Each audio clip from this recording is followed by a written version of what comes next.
Ladies and gentlemen, welcome back to a whole new episode of Full See My Head. I am your host for the day, my co-partner in crime, dealing with other things right now. But hey, I'm gonna lead you to the ALDS Game 1 and Game 2 previews right here, 2023 ALDS. The Minnesota Twins swept the Toronto Blue Jays over there at the Twin Cities, and they will be taking on the defending champion Houston Astros. So the stage is set real quick with the postseason. Astros and Twins are going against each other for in the ALDS, same as the Baltimore Orioles and the Texas Rangers. Nationally, you have the Philadelphia Phillies and the Atlanta Braves, which I honestly think that one is probably going to be the best game to look at, really, besides these other games that, if you're a Nationals fan looking at the Astros, the Braves and that Phillies game is going to be crazy.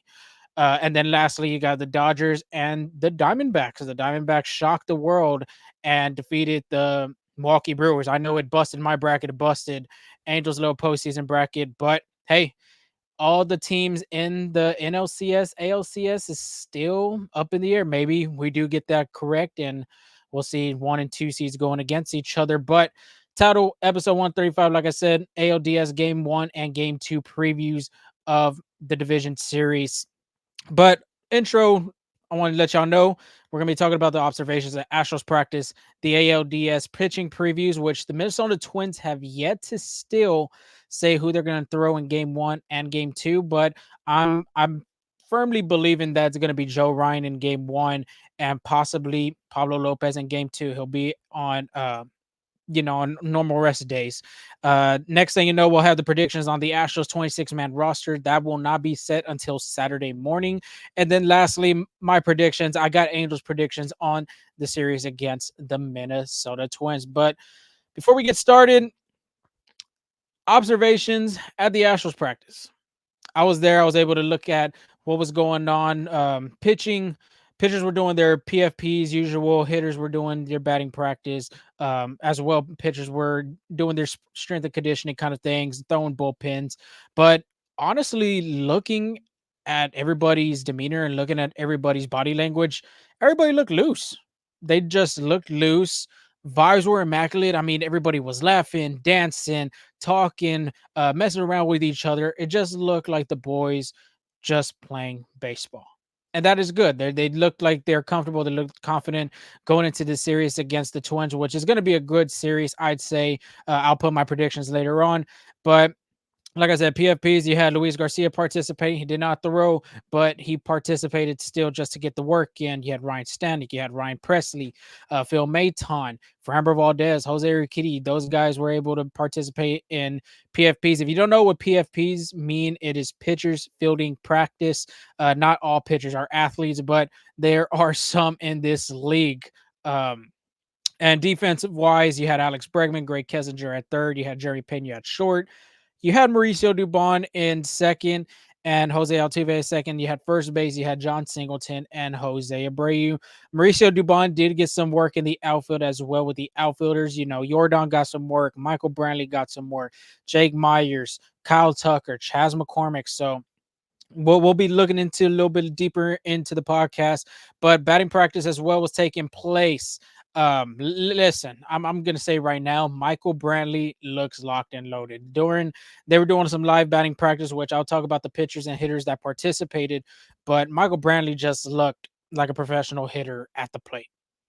I mean, he was just calm, collected, made it look like it was an actual game. I mean, those live batting practice twos are like live game scenarios because you're not going to see 60 or 70 from a coach. You're going to be seeing 90 plus. You're going to see 80 with a sweep or a slider or a curveball. So being able to get them live ABs is very important to these guys. And I mean, Michael Brantley just is the one guy that looked really stood out to me in this practice, as well as Jordan Alvarez. I mean, Alvarez was smoking the ball. The ball was being smoked to left center field, right center, right. I mean, there was so many going into the second deck and even the first in the right field stance. I mean, Jordan Alvarez is going to be the most important guy for this Astros line to get going, besides Michael Brantley, which he'll probably be, if I had to guess, probably in the 5 or 6 hole, depending what Dusty Baker decides. Of course, you have Jose Abreu You have Kyle Tucker, you have Jordan Alvarez right there in that middle part of the order, I would say. So great atmosphere right there from the guys that just looked like everybody was in play, everybody was in sync. They looked like they were out there to do a job. So credit to the guys. But live batting practice, like I said, you had pitchers that thrown were Hector Neris, you had Rafael Montero, Brian Abreu, Parker Mashinsky, which he is a left-handed pitcher. If anybody had not know that, Joe Kunal and Seth Martinez. Those were the guys that were out there participating in the live BP.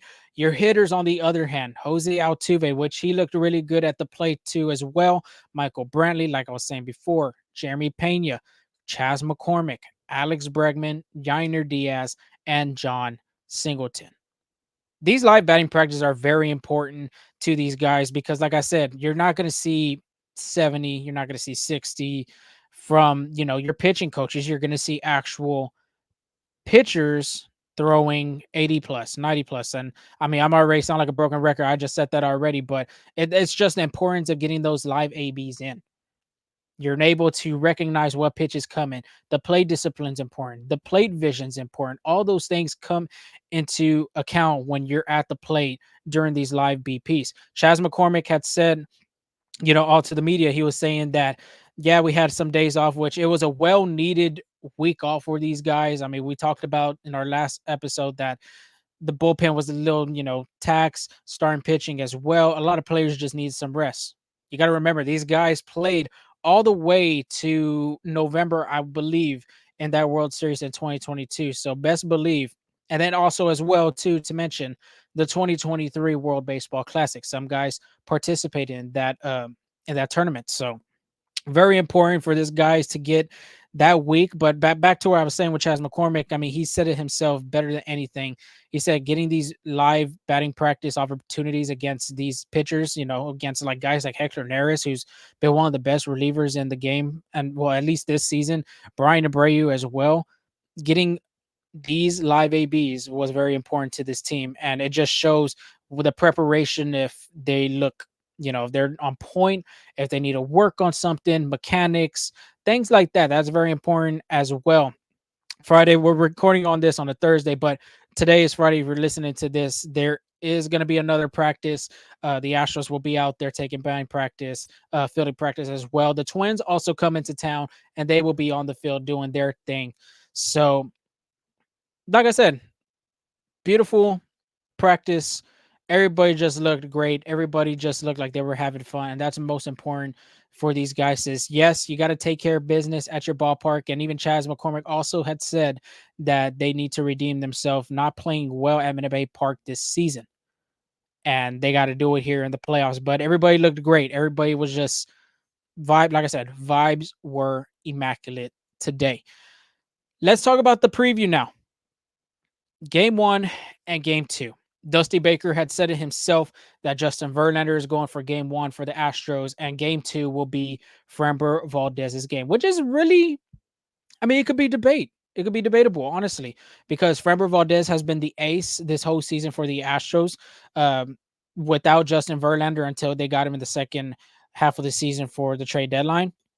And then Justin Verlander, I mean, too, he's been in these situations. He's been in the postseason so long from 2017, 2018, and they even taken it back more to his days with the Detroit Tigers. I mean, this guy has been in the brightest spotlight of them all, and the postseason just doesn't get any brighter than that. Well, you got to talk about the World Series later, but right now, you got to set the tone in Game 1. And Dusty Baker, I just guess, felt like Justin Verlander was the first guy to go, and then Framber Valdez for the second one. Which, I mean, you could go either or. I honestly, my opinion, I thought they were going to go with Framber Valdez Game 1 and JV Game 2. But hey, Justin Verlander had a great week of the last regular season. So Saturday we have a 3:45 start time. You have Justin Verlander for the Houston Astros, and like I was saying with the Minnesota Twins, you do not know who they're going to be throwing. But if I had to guess, because I feel like this guy hasn't been pitching a lot I mean, he's had a long break, like I'm about to talk about Framber Valdez. I think it's going to be Joe Ryan for the Minnesota Twins. So I will go off of Ryan's twin stats in a minute, but let's focus on Verlander real quick. Last outing versus Arizona, lights out. Command was a little iffy, but he looked good. 5 innings, 2 hits, 0 earned runs, 3 walks, 5 strikeouts. And like I said, This guy won AL Player of the Week. A great finishing job. A great job he finished, actually. My fault with my words. He did a great job finishing the last part of this season. A critical game over there in Seattle that the Astros needed to win. And he was the first guy up in that series. And he shut the Mariners down. And then obviously too against the D-backs, which that team is gonna be. I mean, you just saw it right there. They just took down the Milwaukee Brewers over there in Wisconsin. Now they're going to be going on against the Los Angeles Dodgers, which is their NL West rival. But AL Player of the Week award to Justin Verlander, 2-0 with a 0.69 ERA. Nice. That's pretty nice. And if you know what I mean, 13 innings pitched, 5 hits, 1 earned run, 4 walks, 13 strikeouts. He carried a 116 opponent batting average to the teams he faced against, like the Mariners and the Diamondbacks. You got to remember these guys, like the Mariners. I mean, they got good hitters on that team. Teoscar Hernandez, Julio Rodriguez being the main one, I'd say. Eugenio Suarez, but they're going to be guys that like to swing and miss, like the other two, like I just mentioned, Teoscar Hernandez and Eugenio Suarez. Now look at the Diamondbacks too. Corbin Carroll, one of the hottest rookies in the National League right now. Christian Walker, Gabriel Moreno. They have some tougher competition too on that side. A good lineup as well. Balance. You got speed, you got power, you got contact. They got it all right there. So well deserving for MLB to give Justin Verlander the AL Player of the Week. The thing with JV, he hasn't faced the Twins this year. He hasn't faced them. If you remember, the Astros did face the Twins in, I believe, in April. I believe around April. It was had to be like in the mid weeks of April. But I know in the last part of May they did face him because I remember that because I was getting married that week. So I remember those games. Justin Verlander wasn't a part with the Astros. He was obviously with the New York Mets at the time. And so it should be good because the Twins have yet to see JV and Framber Valdez this season, which we'll talk about Framber here in a minute. But with Joe Ryan, on the other hand, like I said, this is my prediction. I think the Twins are going to go with him. If not, then just ignore what I said because he could be possibly the game 3 starter. He's going to start one of these games in this series. So just keep an eye out on that. But Joe Ryan's last outing at Colorado, this was back in September 25th. He threw 5 innings, 8 hits, 6 earned runs, 1 walk, 6 strikeouts. He threw 91 pitches, 64 of them were strikes. So he's had a long layoff too, just like I'm about to talk about Framber Valdez in a minute here. He hasn't pitched about more than a week and a half. Of course, you get to throw your bullpens. You get to condition. Maybe he did throw some live ABs during the wild card stand or even right now. I mean, you don't know. But his last 2 starts versus Houston. Let's talk about that here a minute. His career, he doesn't have great numbers. He has a 1-2 record with a 9 ERA. But April 8th, when the Astros win to Target Field, the Astros couldn't hit him at all. I mean, before that, it was Sonny Gray. He threw, I believe, I think the Astros combined for 16 strikeouts the first game, and then the second game was like about double digits as well. But April 8th, he got the win in that game. He threw 6 innings, 3 hits, 4 earned runs, 1 walk, 10 strikeouts. Yeah, the 4 earned runs, you think about it, you're like, wow, you think that's a good game, but he gave up a grand slam to yours truly, of course, if everybody does know, Yordan Alvarez. So 3 hits, 4 earned runs from that grand slam. If you take that away, he has a 2-hit, 0 earned run game. 10 strikeouts, double-digit strikeouts from this kid. So this guy has the whip percentage. He has the swing rate. Things like that is going to be contributing to his stat line. But May 30th, they come back to Houston. The Astros, I'm guessing the coaches had figured out a game plan to go against him this time around, and the Astros did get to him. Got the loss in that game, like I was saying. He went 4 innings, 4 hits, 5 earned runs, 3 walks, 6 strikeouts. Obviously, you see that game. You compare both games. The first game, he had 1 walk and 10 strikeouts. This game, he had 3 walks and 6 strikeouts. The players were patient at the plate, but they were aggressive as well. Home runs were come by Alex Bregman and Chas McCormick, which I believe then at that time, I think that's going to be. I would like to see what's going to happen in game 1 for Chas McCormick, if he will be playing in that game, because if everybody knows, Mauricio Dubon, I believe, is Justin Verlander's preferred center fielder. But you never know. It's the postseason. Anything can happen. You got to play your best guys on the field 1 through 9. So that's my prediction with Joe Ryan. He's going to come in there throwing with his sweeper. He's going to come in there throwing with his curveball. His fastball is dominant, but he hadn't had a good month of September. He finished the season really bad. He had a 2-2 record with a 5.28 ERA. He threw 30 innings. 32 hits were allowed, 18 earned runs as well. He didn't have a strong last part of September. He had a 267 opponent batting average. In August, it was just worse. He had a 359 opponent batting average. Be aggressive on the guy.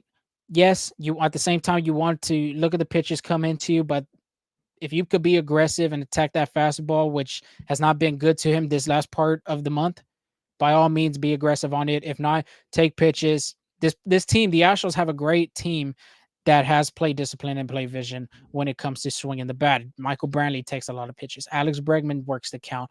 Yordan Alvarez as well. Altuve has his days of working that count. So by all means, in my opinion, be aggressive on the fastball, be patient, make him come to you and make the count work. So that's my scouting report for Joe Ryan. Sunday's game now, you have a 7:07 start time. Like I said, we don't know who's going to be starting for the Minnesota Twins, but I do have a good understanding who it could be. And the Astros, of course, Framber Valdez. So let's talk about Framber Valdez. I mean, he had a good month of September. No lies about that. He did have a shaky start in his last outing, which it was against the Seattle Mariners at home. He threw 4 innings, 5 hits, 3 earned runs, 5 walks, 7 strikeouts. He did throw 83 pitches. 49 of them were strikes.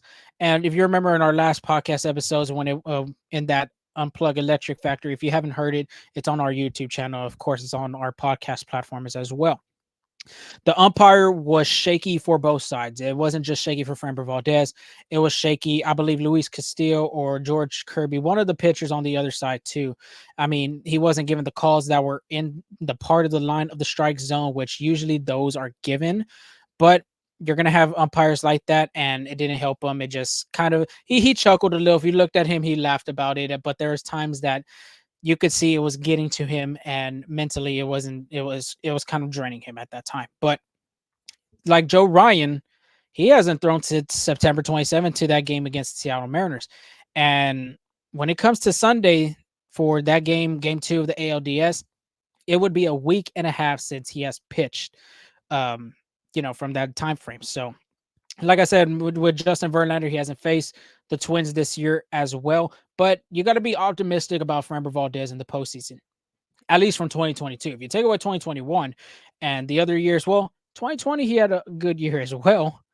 But if you take away those and just focus on 2022, he was phenomenal. Phenomenal through the whole postseason, even including the World Series. But his stat line from the postseason in 22, not counting the World Series, he went 2-0 with a 1.42 ERA, 5 2/3. One of those games he went 5 2/3, 4 hits, 2 earned runs, 3 walks, 6 strikeouts. That was the first game or the second game of the ALDS against the Seattle Mariners. The spotlight, the lights just brighter than it could be. It doesn't really phase him. To me, it's going to be very important for him on that pitch clock, which, I don't know if it's really affected him this year, but pitch clock could be an affection. Mentally looking at, the umpires are going to give you the call or not. He has to be physically and mentally strong through his start. If he doesn't be mentally or physically strong, it could be a long day for Framber Valdez. It could give momentum to the Minnesota Twins. And the next thing you know, you're looking at a even series, or you're looking at a series that goes 0-2 in the Twins' favor, which later would go to Target Field in Minneapolis. So that's my scouting report for Framber. Locked in and loaded.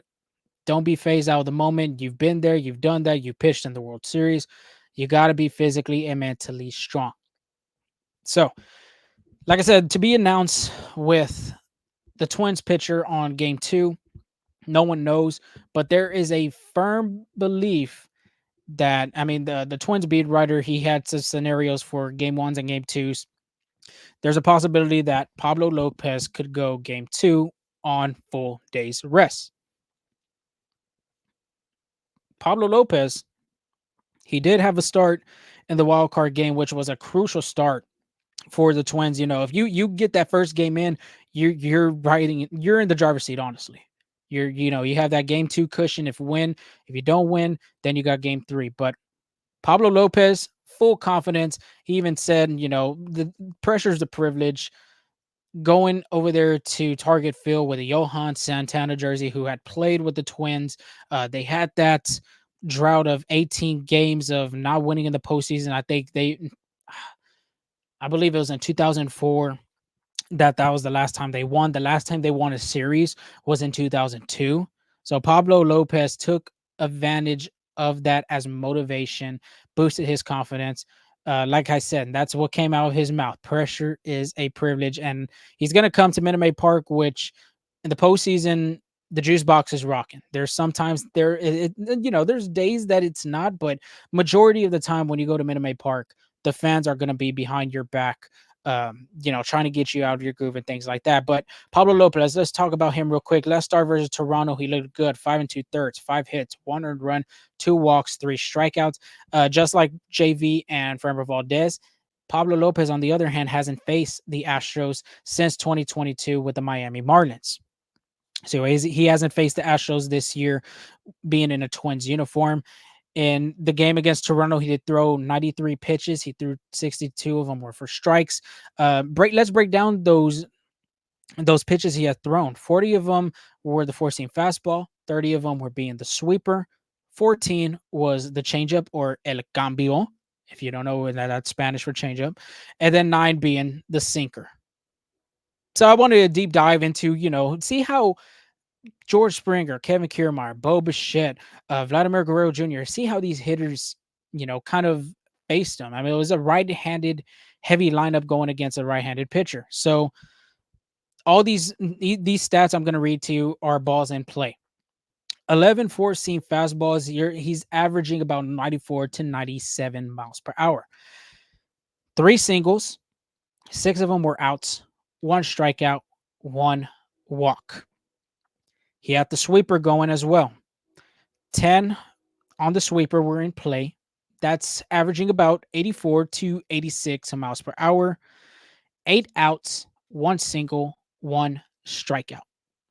So now you got two more pitches that we had talked about. He had 2 changeups that were in play. That's averaging about 89 to 91 miles per hour. He had 1 single and 1 strikeout. And then last but not least, the sinker. He had 2 in play, being 95 and 96 average, 1 walk, 1 hit by pitch. So I wanted to look on StatCast. Let's see, the opponent batting averages against these types of pitches, because one peak could be good and then one could be very, very bad. So his top pitch is going to be the sweeper. Obviously, you saw, like I had mentioned, 40 pitches were four-seam fastballs and 30 of them were sweepers. Just right there, that's 70 pitches of the 93 pitches he pitched in the game. So he's going to be working with the four-seam and the sweeper, I would assume, this whole game.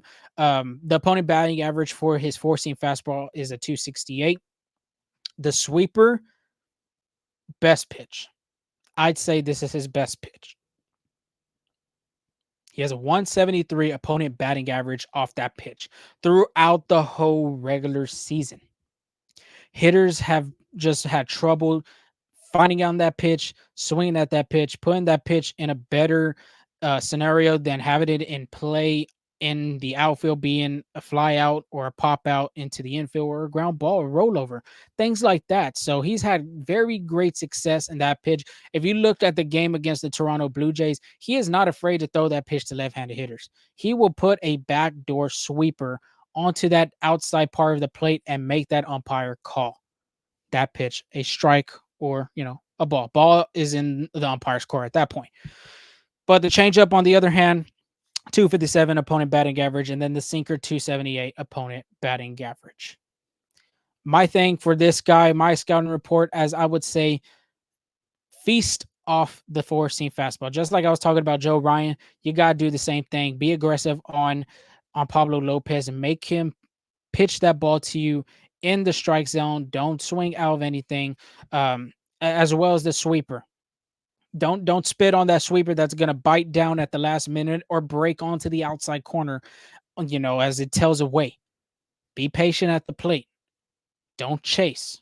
Things like that's going to make this team very effective in this postseason. If they don't chase, there's going to be some times that these players, I'm pretty sure, are going to be chasing the ball. But if the chase rate is not, very positive and very like 74%, 75, 80, 90% like that, you should be having a good game. So obviously, forcing fastball, that's where you're looking at the plate. Adjust to these off speeds being the sweeper and the changeup. But I think, like I said, the sweeper is his best pitch. He's going to try to make you swing and miss a lot.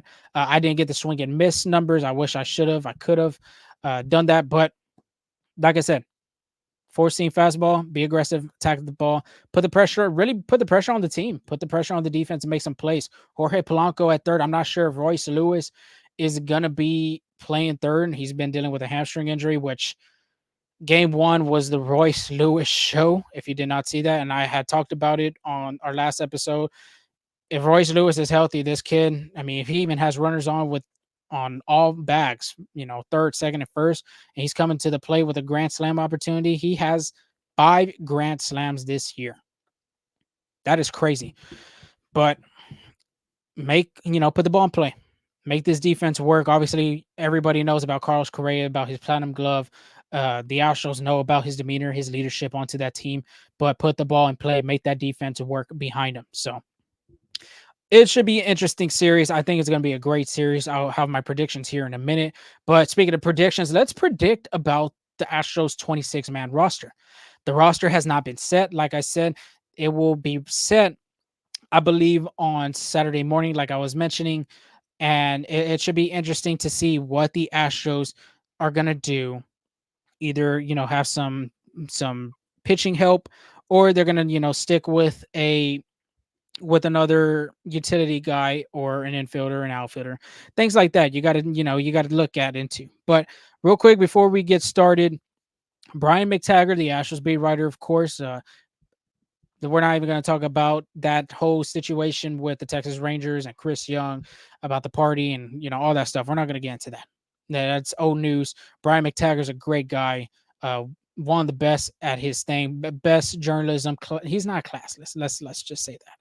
But getting off topic, Brian McTaggart had the opportunity to talk to General Manager Dana Brown, and Brown had told McTaggart about the roster situation, how it's going to look and how it's going to go. He said, and this is Brown's words, he said, Astros have narrowed the postseason roster down to the last 4 spots. They're still weighing whether to decide to carry 12 of 13 pitchers, or the Astros have typically carried 12 pitchers in the American League Divisional Series, but they're weighing that against an extra bench player. Very interesting. Very interesting.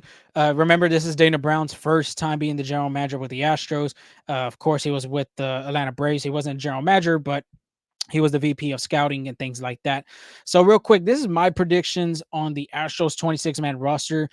This is not the final. When we hear about the final, we'll let you know. But this is my predictions on the 26-man roster. Catcher, you're going to have Martin Maldonado, and you're going to have Yainer Diaz. You always have to carry a backup catcher no matter what. And then plus Yainer Diaz too. His bat is really good. If they get into a situation that they're going to need his bat for some reason, then by all means, Yainer Diaz is the guy. Let's move on to the infielders now. You have Alex Bregman. You have Jeremy Pena at short. You have Jose Altuve at second. You have Jose Abreu at first.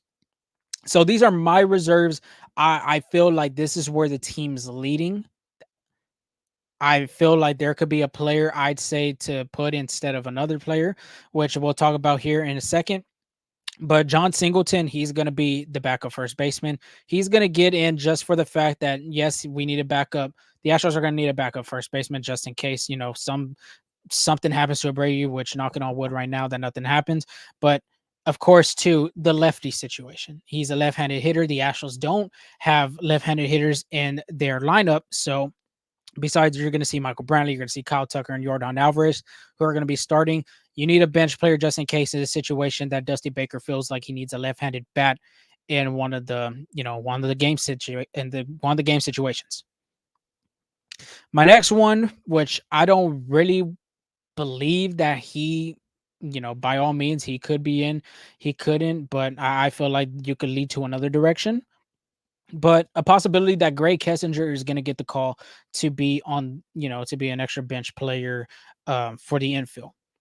Why? Because he's been with the team for a good while throughout the regular season. If Alex Bregman needed a rest, then Gray Kessinger was there. You've seen sometimes when Jerry Pena or Jose Altuve were hurt, or if they were day to day, or they just needed an extra rest day. Gray Kessinger came into being that guy in place and play some of those games. So that's why I feel like Gray Kessinger is probably, because of his glove, he's going to be in the 26-man roster. So, which for me, I feel like it could be David Hensley, because if you remember, David Hensley was a part of the Astros roster last year, uh, especially in the DH role with Trey Mancini wasn't getting nothing going. Aledmus Diaz was not getting nothing going as well. David Hensley was the guy, but it could be him or it could be Greg Kessinger. That's where my debate right there would be. Outfielders, which I don't think anybody else would be on there. You have Jordan Alvarez, Michael Brantley, Chas McCormick, Jake Myers, Kyle Tucker. Could be a possibility you could put Corey Jokes in there, but I don't think he is going to make it. He did have a good first part of the season, but maybe for his speed, he could come on. You never know.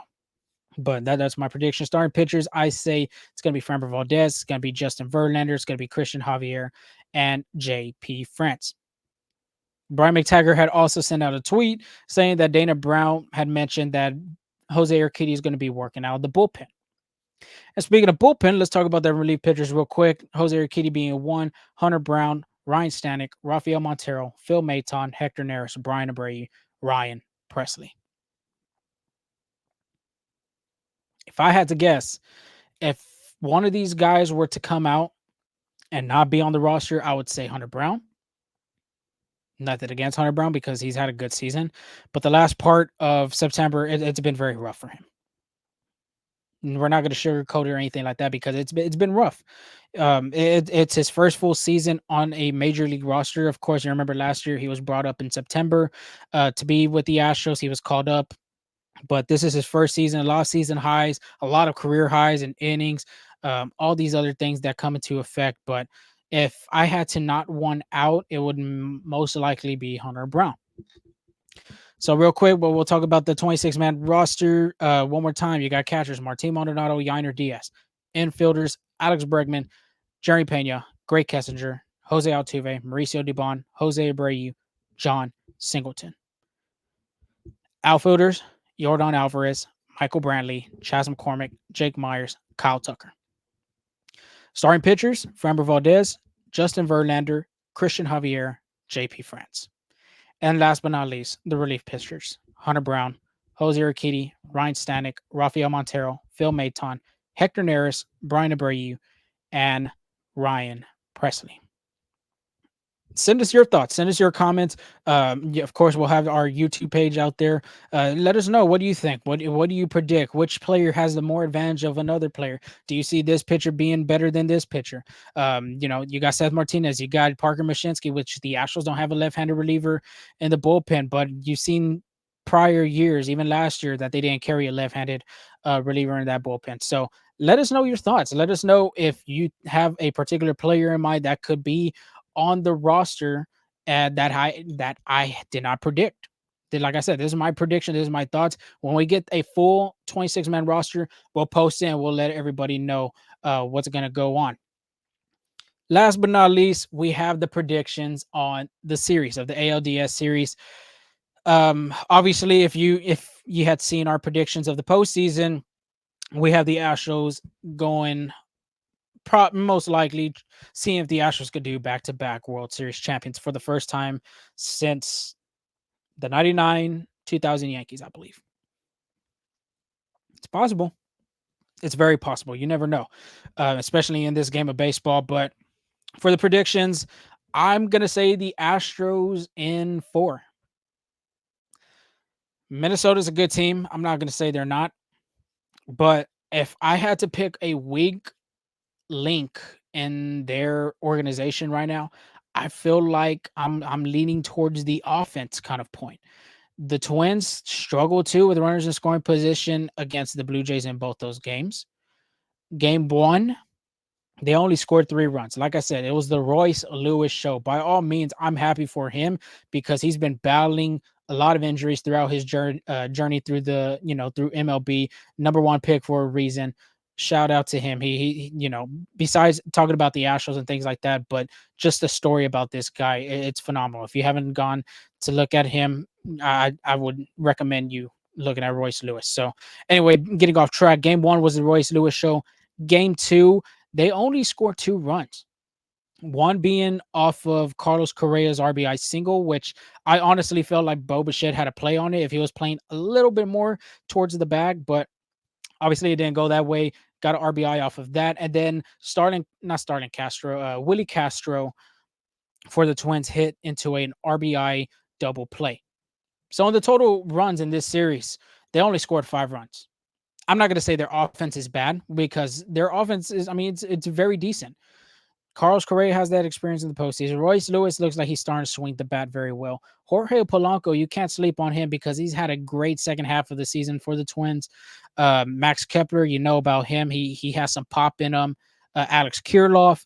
They have a lot of good guys on that lineup that could do some damage. Of course, you got Christian Vasquez too, which it'll be interesting if Rocco Baldelli uses him in a DH role, if he puts him in the catching position, because Ryan Jeffers right now has been the number one catcher for the Twins, at least these last 2 games in the American League wild card.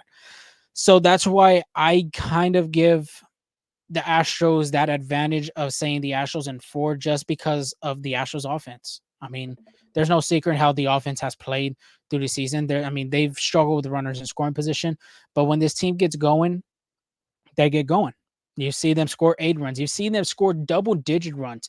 Multiple games they've done that. So if they start clicking in the beginning of the game, then it's going to be a quick series, I believe. It could be Astros in 3. But by all means, I think, too, the Twins have a great pitching staff. Starting pitching, Sonny Gray has, I think, the lowest, either the second lowest ERA in the American League, just behind Garrett Cole. Pablo Lopez is a good pitcher. Joe Ryan's another good pitcher. Bailey Ober is a kind of their sneaky guy because he's a great starting pitcher. I believe he's a rookie this year as well. He's had some great starts for the Twins. And then, of course, you got Kenta Maeda, which the Astros are familiarized, at least Altuve and Bregman, from their days in 2017 against the Los Angeles Dodgers. If everybody remembers that home run that Altuve had hit. So I'll say that I feel like the Astros offense is better than the Minnesota offense. I'd say the Astros bullpen is better than the Twins bullpen as well, which the Twins, they got a guy, Johan Duran. If you've not seen him pitch, 103 miles per hour off the mound. That's gas. So by all means, the Twins, I do believe the Twins have the upper hand kind of on the starting pitching, but at the same time, too, I feel like the offense for the Astros is just too good to be true. So Astros in 4. I asked Angel, too, what he thought real quick about his predictions, and he had said the same thing. He says Astros in 4. So by all means, this is going to be a good series. It's going to be a great series. Minute Maid Park is going to be loud and, rowdy. The crowd's going to be, I believe it's sold out with the tickets as well for games 1 and game 2. Chas McCormick had said it himself, redeem. The team has to redeem themselves from that losing record at home that they had this past season at Minute Maid Park. I believe the Astros could do it.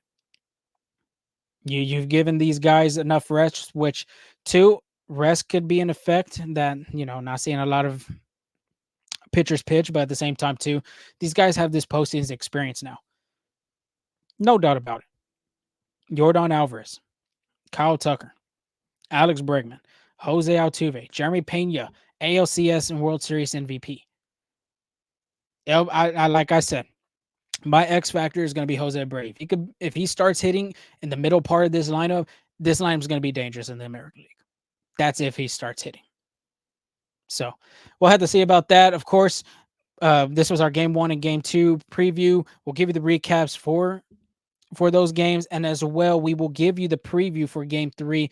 So look for Monday morning on on Spotify, Apple, wherever you get your podcast. But that's the end of our show. Plain and simple. Thanks to everybody that stood by me and listen to me throughout this whole podcast on a solo host for today. But continue to follow us on Full Steam Ahead on Twitter, TikTok. Of course, we still got our YouTube channel, which we're doing pretty good. I wish we could get more subscribers, but if you haven't subscribed, hit that subscribe button. Then you could get all the latest info on our videos. Instagram, FSA Full Steam Ahead. We're on Threads. We're still there. We're still there. But of course, the podcast platforms as well. We got Spotify, we got Apple, we got Google as well. But until then, like I said, guys, have a great weekend. Hopefully, if you're going to the ballpark, cheer as loud as you can for the Astros. If you're an Astros fan, if you're not at the ballpark, by all means, go to a local restaurant, go to one of your local places that you always hang out with a group of friends, with a group of family. At the house, even better, you save money. But at the same time, too, continue to cheer those guys on. If they want to get back to that World Series and win back to back, they're going to need help from the fans. Not like the Tampa Bay Rays, which it was very unfortunate, by the way. 19,000 for those games. Oh man, that was bad. But be out there. If you're going to go out there, have fun, stay positive, stay safe, especially in the weekend. And we'll give you that recaps of game 1 and game 2 and get you that preview for the other game. But until then, see ya. Stay safe.